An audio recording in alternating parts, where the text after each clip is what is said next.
Hi friends, welcome to my channel. ఈ రోజు మనం ఈ వీడియోలో 13th ఎపిసోడ్ని చూద్దాము. ఇప్పుడు ఎపిసోడ్ స్టార్టింగ్లోనే షెన్లీ, సరే మీరు నా వెపన్ని అన్నిటిని జాగ్రత్తగా తీసుకుని వచ్చి ఇచ్చారు, అందుకని నేను ఈరోజు మీతో టైం స్పెండ్ చేస్తాను అని అంటుంది. ఎలాగో టైం స్పెండ్ చేస్తాను అని డిసైడ్ అయ్యావు కదా, నేనేమైనా నీకు వెళ్ళి స్నాక్స్ తీసుకొని వస్తాను అనేసి వెళ్ళి ఒక పుల్ల ఐస్ని తీసుకొని వచ్చి షెన్లీకి ఇస్తూ, ఈ ఫ్లేవర్ చాలా బాగుంటుంది, తిని చూడు అని అంటున్నాడు. అదంతా చూసి షెన్లీ, ఈ ఐస్ క్రీమ్ తినడం కోసమే మీరు మీ ఊరిని వదిలేసి ఇక్కడికి వచ్చి కూర్చొని ఉన్నారా అని అడుగుతూ ఉంటే, దానికి హీరో, నేను ముందే చెప్పాను కదా నాకు కొంచెం బోర్గా ఉంది, ఫన్ చేయడం కోసమే నేను ఇక్కడికి వచ్చాను అని అనేసి, చూడు ఇక్కడ చాలా ఫన్గా ఉంది అని అంటున్నాడు. షెన్లీ అదంతా కూల్గా వింటూ ఉంది. ఇప్పుడు నైట్ అవుతుంది. అప్పుడు మళ్ళీ ఫూరాంగ్ ఒక పెద్ద క్లబ్కి వెళ్ళి అక్కడ అమ్మాయిలు చేసే డాన్స్ అంతా చూసి ఎంజాయ్ చేస్తూ ఉన్నాడు. అక్కడ అమ్మాయిలు డాన్స్ వేయడం కంప్లీట్ చేసేసి ఇప్పుడు ఒక స్పెషల్ వైన్ని ఓపెన్ చేయబోతున్నాము అనేసి ఆ స్పెషల్ వైన్ని ఓపెన్ చేసి అందరికీ డిస్ట్రిబ్యూట్ చేస్తున్నారు. ఫూరాంగ్ నాకు కావాలి అని అడిగి తీసుకొని మరీ తాగుతూ ఉన్నాడు. దాన్ని తాగి చూసి, ఇది స్పెషల్ వైన్ లాగా అనిపించడం లేదు, టేస్ట్ కూడా యావరేజ్గానే ఉంది అని అంటున్నాడు.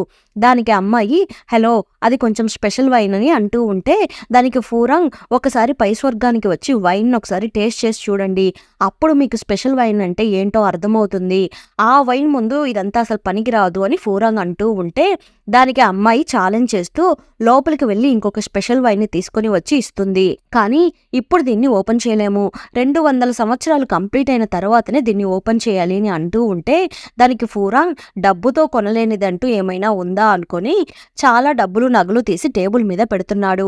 ఇది 100 సంవత్సరాలకి సరిపోతుంది, ఇంకా బ్యాలెన్స్ 100 సంవత్సరాలు ఉంది అని అమ్మాయి అంటూ ఉంటే, ఫూరాంగ్ ఇంకా కొన్ని నగలు తీసి టేబుల్ మీద పెడుతున్నాడు. అప్పుడు అమ్మాయి, సరే ఓకే, ఈ వైన్ని ఓపెన్ చేసే టైం వచ్చేసింది అనేసి దాన్ని ఓపెన్ చేస్తుంది. ఆ వైన్ గోల్డ్ కలర్లో మెరుస్తూ ఉంది. దాన్ని ఫూరాంగ్ టేస్ట్ చేసి, అబ్బా టేస్ట్ సూపర్గా ఉంది అని అంటున్నాడు. ఆ అమ్మాయిలంతా మళ్ళీ డాన్స్ చేస్తూ ఉంటే, ఫూరాంగ్ ఆ డాన్స్ని చూస్తూ ఎంజాయ్ చేస్తూ అక్కడ ఉన్న వైన్ అన్నిటిని ఫినిష్ చేసేస్తున్నాడు. నెక్స్ట్ డే మార్నింగ్ అవుతుంది. మన షెన్లీ బయటకు వచ్చి చూస్తూ ఉంటే, మన హీరో చేపలకి ఫుడ్ పెడుతూ ఉన్నాడు. అదంతా చూసి షెన్లీ, పొద్దున్నే మన ఎదురుగా వచ్చి నిలబడుకొని ఉన్నాడు అనుకొని, మీరేంటి ఇక్కడే సెటిల్ అయిపోదామని ఉన్నారా ఏంటి, మీరు మీ ఊరికి ఎప్పుడు వెళ్ళబోతున్నారు అని అడుగుతూ ఉంటే, అది విని హీరో కొంచెం లైట్గా అప్సెట్ అయిపోతున్నాడు. త్వరలోనే వెళ్ళిపోతాను, ఫూరాంగ్ వెళ్తాడు కదా అప్పుడే నేను కూడా వెళ్ళిపోతాను అనేసి అంతవరకు కూల్గా చేపలకి ఫుడ్ వేస్తున్న మన హీరో ఇప్పుడు వేగంగా వాటిని విసురుతూ ఉన్నాడు. షెన్లీ, హమ్మయ్య ఇద్దరూ కలిసే వెళ్ళిపోతున్నారంట, అది రేపే జరిగితే ఎంత బాగుంటుందో అని అనుకుంటూ ఉంది. అప్పుడు కరెక్ట్గా పనిపిల్ల పరిగెత్తుకుంటూ వచ్చి ఫూరాంగ్ మళ్ళీ ప్రాబ్లమ్స్ని క్రియేట్ చేస్తూ ఉన్నాడు. ఊర్లో ఒక క్లబ్ ఉంది కదా అక్కడ అని అంటూ ఉంది. అది విని షెన్లీ, సరే నేను చూసుకుంటాను ఉండు అనేసి అక్కడి నుండి వెళ్తూ ఉంది. అయ్యయ్యో మీరు అక్కడికి వెళ్ళి ఏమీ చేయకండి అని పనిపిల్ల అరుస్తూ ఉంటే, నేను వెళ్ళి మీ మేడంని జాగ్రత్తగా చూసుకుంటాను సరేనా అనేసి హీరో కూడా వెనకాలే వెళ్తూ ఉన్నాడు. ఇప్పుడు నెక్స్ట్ డే అవుతుంది.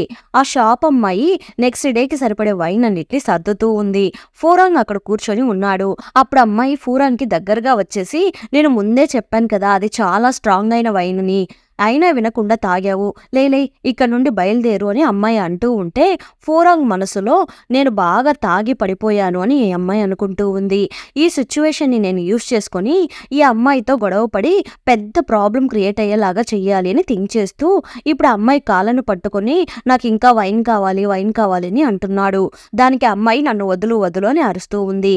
అంతలో అక్కడికి మూఫాంగ్ వచ్చేసి ఫూరాంగ్ దగ్గర నుండి అమ్మాయిని కాపాడేసి, సారీ తప్పుగా అనుకోకండి అని మూఫాంగ్ అంటూ ఉన్నప్పుడే అక్కడికి షెన్లీ వచ్చి జరిగిందంతా పైన నుండి చూస్తూ హీరోతో, ఏంటండి ఇది, మీ స్వర్గంలో ఇలానే పెంచుతారా, ఇంత నీచంగా బిహేవ్ చేస్తారా, మీకంటే మేమే బెటర్, చూడటానికి చాలా చండాలంగా ఉంది అని షెన్లీ అంటూ ఉంది. దానికి హీరో, దీని గురించి నాకు పెద్దగా తెలియదు, ఈ అబ్బాయికి నేనంత క్లోజ్ కాదు అని హీరో అంటున్నాడు. ఆ అమ్మాయి దగ్గర ఒక కంప్లైంట్ని రాయించి, నేను ఆ అబ్బాయికి పనిష్మెంట్ ఇవ్వలేను, కానీ ఈ కంప్లైంట్ని నేను స్వర్గరాజు గారికి పంపించి ఆయనే ఫూరాంగ్కి పనిష్మెంట్ ఇచ్చేలాగా చేస్తాను అనేసి షెన్లీ బయటకు వచ్చేస్తుంది. ఇప్పుడు హీరో, నువ్వు మీ స్వర్గరానికి చెప్పడం లేదా అని అడుగుతూ ఉంటే, దానికి షెన్లీ, లేదు నేను మా రాణిగారిని డిస్టర్బ్ చేయడం లేదు, నాకు అది ఇష్టం లేదు, దీన్ని స్వర్గరాజు గారికి పంపించాలి, దానికి మీరే హెల్ప్ చేయాలి, మీరే ఈ లెటర్ని తీసుకొని వెళ్ళి ఇవ్వండి అనేసి హీరోకి ఆ లెటర్ని ఇచ్చేస్తుంది. ఆ లెటర్ని తీసుకొని వెళ్ళి ఇచ్చినంత మాత్రాన స్వర్గరాజు ఈ పెళ్లిని క్యాన్సిల్ చేయరు అని హీరో అంటూ ఉంటే, దానికి షెన్లీ నవ్వుతూ, మీరు నా గురించి ఏమనుకుంటున్నారో ఏమో నాకు అర్థం కావడం లేదు. నేను ఈ పెళ్లిని క్యాన్సిల్ చేయాలని అనుకోవడం లేదు. నాకు ఆ ఫూరంగ్ అంటే ఇష్టం లేదు. అందుకని వాడిని కొంచెం ఉడికించాలి అని ట్రై చేస్తూ ఉన్నాను. నాకు ఫ్రీగా స్వతంత్రంగా జీవించాలి. ఈ పెళ్లి జరిగితేనే 2 స్వర్గాలకి మధ్య శాంతి ఒప్పందం ఉంటుంది. అందుకని ఈ పెళ్లి చేసుకోవడంలో నాకు ఎలాంటి ప్రాబ్లం లేదు అనేసి షెన్లీ అక్కడి నుండి వెళ్ళిపోతుంది. అది విని మన హీరోకి కొంచెం కడుపు మంటగా ఉంది. ఇక్కడేమో మన షెన్లీ కూర్చొని టీ తాగుతూ ఉంటే ఫూరాంగ్ సొల్లు కార్చుకుంటూ నీ కోసం ఫ్లవర్స్ ని తీసుకుని వచ్చాను అని అంటున్నాడు. వీడికి ఏమైంది అన్నట్టు షెన్లీ చూస్తూ ఉంది. అవును, మూఫాంగ్ ఎక్కడికి వెళ్ళాడు అని ఫూరాంగ్ అడుగుతూ ఉంటే మూఫాంగ్ గురించి నువ్వెందుకు అడుగుతున్నావని షెన్లీ అంటూ ఉంది. దానికి ఫూరాంగ్ అది కాదు, మూఫాంగ్ నన్ను మార్నింగ్ కొట్టాడు. అప్పుడు నేను బై మిస్టేక్ గా మూఫాంగ్ జేడ్ టోకెన్ ని తీసుకుని వచ్చేశాను. దాన్ని ఇప్పుడు మూఫాంగ్ కి ఇవ్వడం కోసమే అడుగుతున్నాను అని అంటున్నాడు. అది విని షెన్లీ వీడికి కావాలని మూఫాంగ్ దగ్గర గొడవ పడ్డానికి వెళ్తూ ఉన్నాడు అని షెన్లీకి అర్థమైపోతుంది. కానీ ఏమీ అనకుండా సైలెంట్ గా ఉంటూ ఉంది. అది అర్థం కాక పనిపిల్ల ఈరోజు మూఫాంగ్ ట్రైనింగ్ దగ్గరికే వెళ్ళి ఉంటారు. ఈరోజు ట్రైనింగ్ ఇచ్చే రోజు కాబట్టి అక్కడే ఉంటారు అని పనిపిల్ల అంటూ ఉంటే అది విని ఫూరాంగ్ సరే నేను వెళ్ళి ఇచ్చేసి వస్తాను అని పైకి లేస్తున్నాడు. అంతలో షెన్లీ దాన్ని నా దగ్గర ఇవ్వు, నేను ఇస్తాను అని అంటుంది. దానికి ఫూరాంగ్ అక్కడ చూడు ఆదిదేవుడు వస్తున్నారు అనేసి అంటున్నాడు. షెన్లీ తిరిగి చూసే లోపే ఫూరాంగ్ అక్కడి నుండి పారిపోతున్నాడు. దాన్ని చూసి పనిపిల్ల ఇది చైల్డిష్ బిహేవియర్ లాగా ఉంది అనేసి ఫూరాంగ్ ని తిడుతూ ఉంది. నేను మీకోసం నూడిల్స్ తెచ్చాను అని అంటూ ఉంటే ఎందుకు ఇవన్నీ చేస్తున్నావని షెన్లీ అంటుంది. దానికి పనిపిల్ల ఇక్కడ మనం బర్త్డేని సెలబ్రేట్ చేసుకోము, కానీ మీరు భూలోకానికి వెళ్ళి వచ్చారు కదా, అక్కడ బర్త్డేని బాగా సెలబ్రేట్ చేసుకుంటారు కదా, అందుకోసమే చేశాను. ఈ రోజు మీకు 1000 బర్త్డే, అందుకే స్పెషల్గా చేశాను అని పనిపిల్ల అంటూ ఉంటే షెన్లీ పనిపిల్లని హక్ చేసుకుంటుంది. ఇప్పుడు షెన్లీకి గుండెల్లో కొంచెం డిఫరెంట్గా ఉంది. ఆ ముత్యాన్ని లోపలికి పంపించారు కదా, అందువల్ల ఏమో అని అనుకుంటూ ఉంది. ఏ చిలుక ఏంటి సైలెంట్గా ఉంటున్నావు, నాతో మాట్లాడవా అని అంటూ ఉంది. కరెక్ట్గా అప్పుడు షెన్లీ నాకు దాహంగా ఉంది, కొంచెం వాటర్ తీసుకోరా అని పనిపిల్లని పిలుస్తూ ఉంటే అప్పుడు ఒక చెయ్యి వచ్చి వాటర్ని తీసుకుని వచ్చి షెన్లీకి ఇస్తూ ఉంది. షెన్లీ ఇప్పుడు దాన్ని తాగుతూ అప్పుడు షెన్లీ పైకి చూస్తే అక్కడ ఉన్నది మన హీరోనే. హీరో షెన్లీకి వాటర్ తాగించేసి ఇంకా కొంచెం వాటర్ తాగుతావా అని అడుగుతున్నాడు. అవును అని షెన్లీ అంటూ ఉంది. మళ్ళీ ఇంకొక కప్పు వాటర్ని తీసుకుని వచ్చి షెన్లీకి తాగిపిస్తున్నాడు. అప్పుడు షెన్లీ ఆ చిలుకని దూరంగా విసిరేసేసి ఆ వాటర్ కప్పుని తనే తీసుకుని నేను తాగుతాను అనేసి తాగుతూ ఉంది. షెన్లీ గుండె వేగంగా కొట్టుకుంటూ ఉంది. మీరు నాకు ఇలాంటి హెల్ప్ అంతా చేయకండి, మీకు ఆకలి వేస్తే వండి పెట్టడానికి కుక్ని అరేంజ్ చేశాను అని షెన్లీ అంటూ ఉంటే నాకు ఫుడ్ ఏం అవసరం లేదు అనేసి హీరో అక్కడి నుండి వెళ్ళిపోతున్నాడు. ఇప్పుడు హీరో తన దగ్గరికి వచ్చారు కదా, అందుకే నాకు గుండె వేగంగా కొట్టుకున్నట్టు ఉంది. ఈయన స్వర్గానికి చెందిన వ్యక్తి, అయినా ఈయన చూసి నా గుండె ఎందుకు ఇంత వేగంగా కొట్టుకోవాలి, అయినా ఈయనకి ఫుడ్ ఏమీ అవసరం ఉండదు, కానీ ఈయన్ని మనిషి అనుకొని నేను ఓవర్గా థింక్ చేస్తున్నాను చూడు అనేసి తనని తాను తిట్టుకుంటూ ఉంది. ఇప్పుడు నైట్ అవుతుంది. షెన్లీకి హెల్త్ బాగాలేకుండా అయిపోతుంది. పనిపిల్ల షెన్లీకి కాళ్ళు చేతులన్నీ తుడిచేసి నుదుటిని చెక్ చేసి చూస్తే ఒళ్ళంతా కాలిపోతూ ఉంది. పెద్ద పెద్ద యుద్ధానికి వెళ్ళి వచ్చినప్పుడు కూడా లీడర్కి ఏమీ కాలేదు. ఇప్పుడు ఆదిదేవుడిని కూడా మనం డిస్టర్బ్ చేయలేము, ఎందుకంటే నైట్ అయిపోయింది. సరే ఫూరాంగ్కి లీడర్కి ఎలాగో పెళ్లి జరగబోతుంది కదా, అందుకని ఫూరాంగ్ని హెల్ప్ అడుగుదాము అనుకొని వెళ్ళి ఫూరాంగ్ డోర్ని తడుతూ ఉంది. ఫూరాంగ్ అక్కడ లేనట్టు ఉన్నాడు, అందుకని అసలు డోర్ ఓపెన్ చేయడం లేదు. అప్పుడు పనిపిల్ల వెంటనే షెన్షీ దగ్గరికి వెళ్ళి షెన్షీ డోర్ని తడుతూ ఉంటే షెన్షీ ఏమైంది అనేసి షెన్లీని చెక్ చేయడానికి వచ్చి చెక్ చేసి ఇది నార్మల్ ఫీవర్నే, భయపడకండి ఏమీ కాదు అని అంటూ ఉంటే వెంటనే పనిపిల్ల ఈ ఫూరాంగ్ చూడండి పెళ్లి జరగబోతుంది కానీ ఏ మాత్రం బాధ్యత లేకుండా తిరుగుతూ ఉన్నాడు. షెన్లీకి హెల్త్ బాగాలేదు అని చెప్పడానికి వెళ్ళాను, కానీ అతను అక్కడ లేడు. ఇది మా ఇల్లు, మా ఇంట్లో ఉన్నప్పుడే అతను ఏమీ పట్టించుకోకుండా ఉంటున్నాడు. లీడర్ని పెళ్లి చేసుకొని అక్కడికి తీసుకొని వెళ్ళిపోతే మాకు ఎవరు హెల్ప్ చేస్తారు, మా మేడం ఇంకా ఎన్ని కష్టాలు పడబోతున్నారో అని అంటూ ఉంది. అది విని హీరో సైలెంట్గా షెన్లీ బాడీలో ఉండే టెంపరేచర్నంతా బయటికి పంపించేస్తూ ఉన్నాడు. షెన్లీ టెంపరేచర్నంతా తగ్గించేశాను, ఇంకా కాసేపట్లో తను లేసేస్తుంది అనేసి హీరో అక్కడి నుండి వెళ్ళిపోతూ ఉంటే పిల్ల ఇంకా తిడుతూ ఉంది. మేడం లేచే వరకు కూడా పక్కన ఉండకుండా ఎలా వెళ్ళిపోయారో చూడు అనేసి తిడుతూ ఉంది. వీళ్ళకి కొంచెం కూడా మనస్సాక్షి లేదు అని అంటూ ఉంటే అది విని హీరో ఏంటి మనకి మనస్సాక్షి లేదా, అంటే ఏంటో కూడా మనకి అర్థం కావడం లేదే అనేసి అక్కడి నుండి వెళ్ళిపోతున్నాడు. ఇప్పుడు పని పిల్ల, ఒకవేళ మీరు పెళ్లి చేసుకొని అక్కడికి వెళ్ళినా కూడా స్వర్గంలో ఉండే వాళ్ళని ప్రేమించకూడదు అని అంటూ ఉంటే అంతలో షెన్లి కళ్ళు తెరుస్తుంది. అక్కడున్న వాళ్ళంతా రాతి గుండె కలిగిన వాళ్ళు, వాళ్ళతో ప్రేమలో పడకూడదు అని షెన్లి అంటుంది. షెన్లి కళ్ళు తెరిచే వరకు బయటనే వెయిట్ చేస్తూ వాళ్ళ ఇద్దరూ మాట్లాడుకున్నదంతా సైలెంట్ గా వింటూ ఉన్నాడు. షెన్లి, ఒకవేళ ఆ ముత్యం నా బాడీలోకి వెళ్ళింది కదా, అందుకే సెట్ కాలేదా? 1000 సంవత్సరాలుగా అది బయటే ఉనింది, ఇప్పుడు అది నా బాడీలోకి వెళ్ళింది, అందుకే అది నా బాడీకి సెట్ అయినట్టు లేదు. సరే ఓకే, మనం ఇంకా పడుకొని ఉండకూడదు, మన టీం దగ్గరికి వెళ్ళి వాళ్ళందరికీ ట్రైనింగ్ ఇవ్వాలి అని అనుకుంటూ వేగంగా బయటకు వెళ్తూ ఉంది. అక్కడేమో మన హీరో షెన్లి ఎప్పుడు బయటకు వస్తుందా అన్నట్టు బయటనే వెయిట్ చేస్తూ ఉన్నాడు. ఇప్పుడు షెన్లి, మీరు ఈరోజు ఎక్కడికి కావాలంటే అక్కడికి వెళ్ళండి, ఊరంతా తిరిగి చూడండి, ఒక నిమిషం మీ చేతుల్ని చూపించండి అనేసి ఒక పౌచ్ని తీసి హీరోకి ఇచ్చేసి, దీంట్లో చాలా డబ్బులున్నాయి, దీన్ని యూజ్ చేసుకోండి అనేసి షెన్లి అక్కడి నుండి సైలెంట్ గా వెళ్ళిపోతుంది. తను ఇప్పుడు వాళ్ళ టీం ఉండే ప్లేస్ దగ్గరికి వెళ్తూ ఉంది. అప్పుడు అక్కడికి మూఫాంగ్ ని ఫాలో చేసుకుంటూ ఫూరాంగ్ అక్కడికి వస్తున్నాడు. ఇలా చూడు, ఈ జేడ్ టోకెన్ ని తీసుకుంటావా లేదా అని మూఫాంగ్ ని డిస్టర్బ్ చేస్తూ ఉంటే, నాకేం వద్దు పోరా అని మూఫాంగ్ అంటున్నాడు. అదంతా చూసి షెన్లి, నాకు ఫీవర్ తగ్గిపోయింది, కానీ ఈ తలనొప్పి ఎప్పుడు పోతుందో అని ఫూరాంగ్ గురించి అనుకుంటూ ఉంది. మూఫాంగ్ బాగా ఇబ్బంది పడుతున్నాడు అనుకొని, మూఫాంగ్ నువ్వు ముందుకు వెళ్ళు, నేను వీడిని హ్యాండిల్ చేసుకుంటాను అనేసి మూఫాంగ్ ని పంపించేస్తుంది. మూఫాంగ్ వెళ్ళిపోతున్నాడు. ఫూరాంగ్ ని షెన్లి హ్యాండిల్ చేసుకుంటూ ఉంది. మూఫాంగ్ లోపలికి వెళ్తూ ఉన్నప్పుడే అందరికంటే ముందుగా వెళ్లి మన హీరో అక్కడ నిలబడుకొని ఉన్నాడు. మూఫాంగ్ ఆదిదేవుడు గారి దగ్గరికి వెళ్దాము అని అనుకుంటూ ఉండే లోపే అక్కడ ఉన్న దళపతి మూఫాంగ్ ని చూసి, రారా మూఫాంగ్, నీతో కొంచెం మాట్లాడాలి అనేసి మూఫాంగ్ ని పక్కకు తీసుకుని వెళ్ళిపోతున్నాడు. ఇప్పుడు షెన్లి ఫూరాంగ్ ని చూసి, మీరు కాసేపు కూడా సైలెంట్ గా ఉండలేరా? ఇక్కడ మీరు ఎవరిని డిస్టర్బ్ చేయకూడదు, ఇక్కడ ఉన్న వాళ్ళంతా నా టీం మెంబర్స్, వీళ్ళని ఏమైనా డిస్టర్బ్ చేస్తే మళ్ళీ మీరు నా ఆయుధానికి ఆన్సర్ చెప్పాలి అని షెన్లి అంటూ ఉంటే అంతలో షెన్లి ఆయుధం ఫూరాంగ్ ముందు వచ్చి నిలబడుతుంది. దాన్ని చూసి ఫూరాంగ్ బాగా భయపడిపోతున్నాడు. ఇప్పుడు ఏం చేద్దాం అనుకుంటున్నావు? రేపు నీకు నాకు పెళ్లి జరగబోతుంది, నేను నీతో కాసేపు కూడా మాట్లాడడానికి వీల్లేదా? అసలు ఆ మూఫాంగ్ ఎవరు?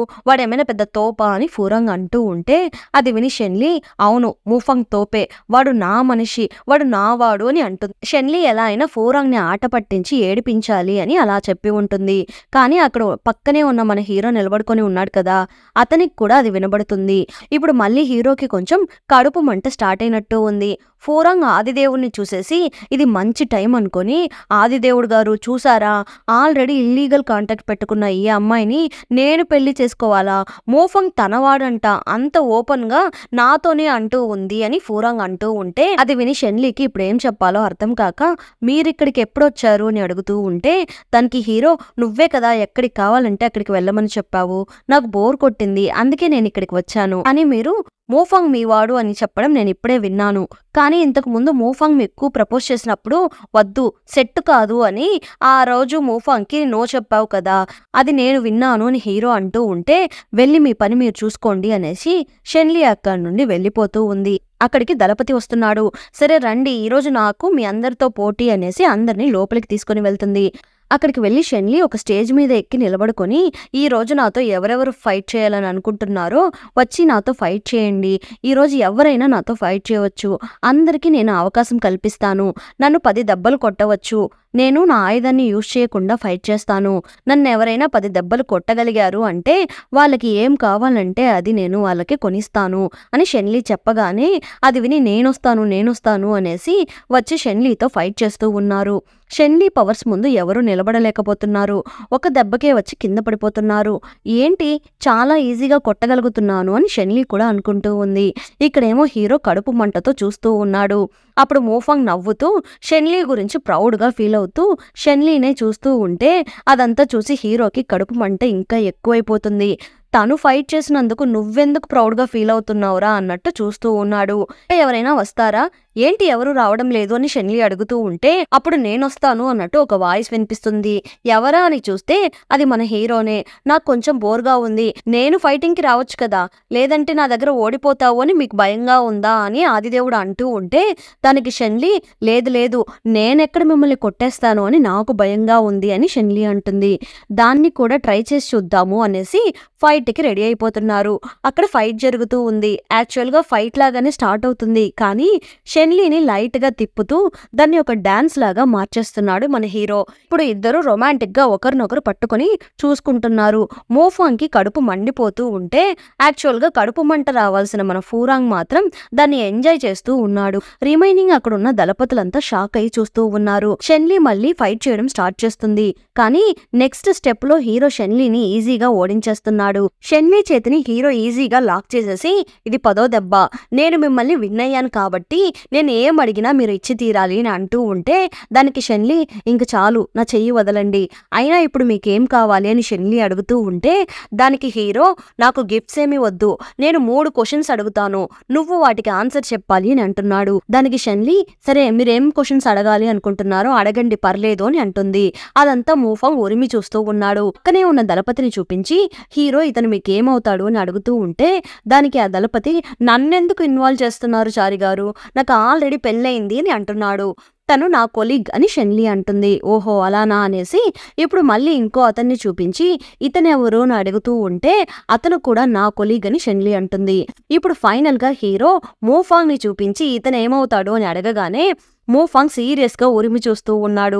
షెన్లీ లోపల ఏదో థింక్ చేస్తూ ఉంది. అదేంటి అంటే, ఇప్పుడే కాసేపటి ముందర ఫూరాంగ్ ని ఏడిపించాలని మోఫాంగ్ నావాడు అని అన్నాను, కానీ ఇప్పుడు నేను అలా చెప్తే మోఫాంగ్ తప్పుగా అర్థం చేసుకుంటాడు, అందువల్ల ఇక్కడ చాలా మంది కూడా ఉన్నారు, ఎవరో ఒకరి దగ్గర ఓడిపోయి తీరాల్సిందే అనుకొని అతను కూడా నా కొలీగ్నే అని షెన్లీ అంటూ ఉంటే అది విని మోఫాంగ్ బాగా హట్ అయిపోతున్నాడు.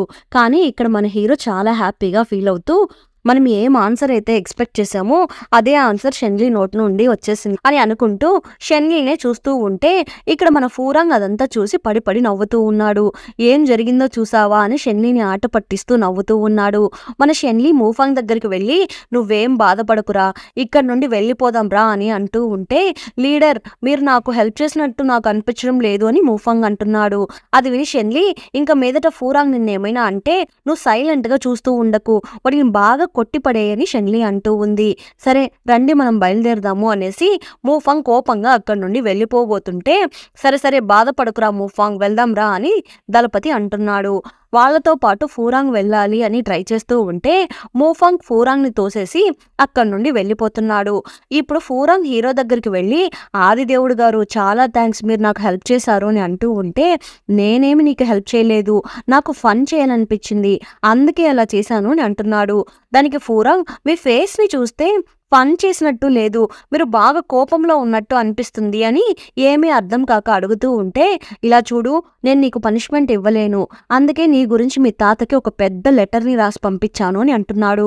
అది విని ఫూరాంగ్ భయపడిపోయి నిలబడుకొని ఉన్నాడు. అంతటితో ఈ ఎపిసోడ్ ఎండ్ అయింది. మళ్ళీ నెక్స్ట్ ఎపిసోడ్లో కలుద్దాం. అలానే చాలా మంది నా ఛానల్ని సబ్స్క్రైబ్ చేయకుండానే చూస్తున్నారు. ప్లీజ్ సబ్స్క్రైబ్ చేయండి, ప్లీజ్ సపోర్ట్ చేయండి. Thanks for watching.